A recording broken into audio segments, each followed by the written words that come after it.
anyone who lived in London used the Underground at least once in their life.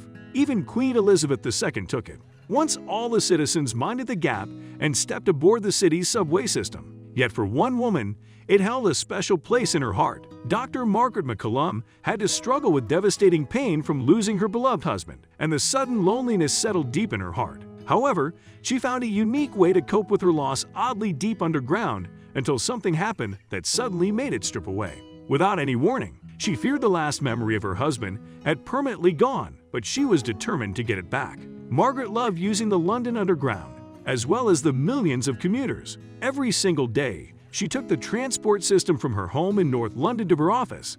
And every time she felt something so special, other commuters didn't see. Even though taking the tube cut down on transportation costs and allowed you to omit driving in the traffic-heavy city, you have to brave the hundreds of people and crimes. And this woman had a personal reason for doing so. Every time a train stopped, it reminded her about the love of her life. You may wonder how. Well, that's because her late husband, an actor named Oswald Lawrence, spoke to her every time one of the shuttles pulled into the station. The station's Mind the Gap warning was Margaret's shelter from loneliness and a lifeline. For many years, it was Oswald's voice cautioning commuters to watch their step as they walked on and off the subway car.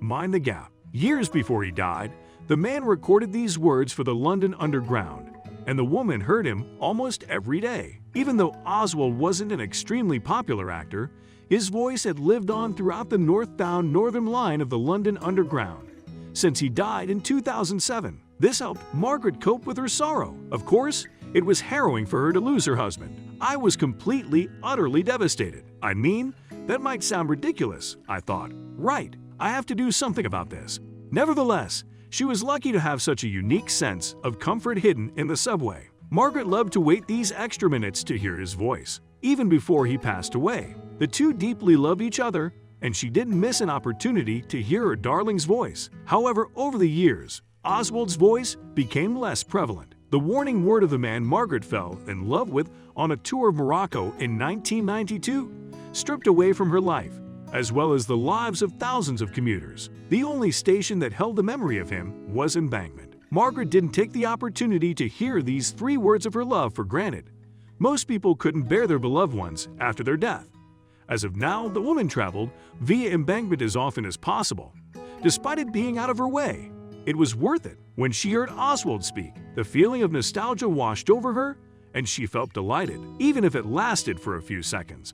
If I had a journey that could go via Embankment, I would do it that way. I just love hearing his voice. But unfortunately, the joy wouldn't last forever. One chilly November morning, something happened that made Margaret stand there, confused with the tears rolling down her face.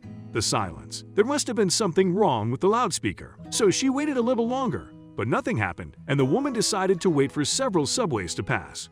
But still to no avail. She didn't hear Oswald's voice. That morning, Margaret felt a void open in her heart. He wasn't there. I was just stunned when Oswald wasn't there anymore. She found the London Underground employee and told him about the problem that occurred. I was told there was a new digital system and they would not get his voice on it, she said. This was terrible news. Margaret was sitting there, staring at the distance, completely shattered. It was too complicated to cope with the fact that she had lost her husband forever. Little did she know the man she told the story to wanted to help the grieving woman. Nigel Holmes, London Underground's director, decided to act. Transport for London was approached by the wit of Oswald Lawrence. He said to see whether she could get a copy of the iconic Mind the Gap announcement her husband made over 40 years ago. We were very touched by her story, Nigel added. So the staff tracked down the recording, and not only were they able to get a copy of the announcement on CD for her to keep, but are also working to restore the announcement at the Embankment station. Luckily, these kind-hearted people managed to supply Margaret with precisely what she sought out every day: Oswald's voice. Now the woman was able to hear her beloved one every day on her way to work and in the comfort of her own home. Her grieving experience got more intimate and personal. The woman was aware of the possible pitfalls of that. She had heard stories of different people mourning and healing before having the bandage ripped off and the painful wound opened again.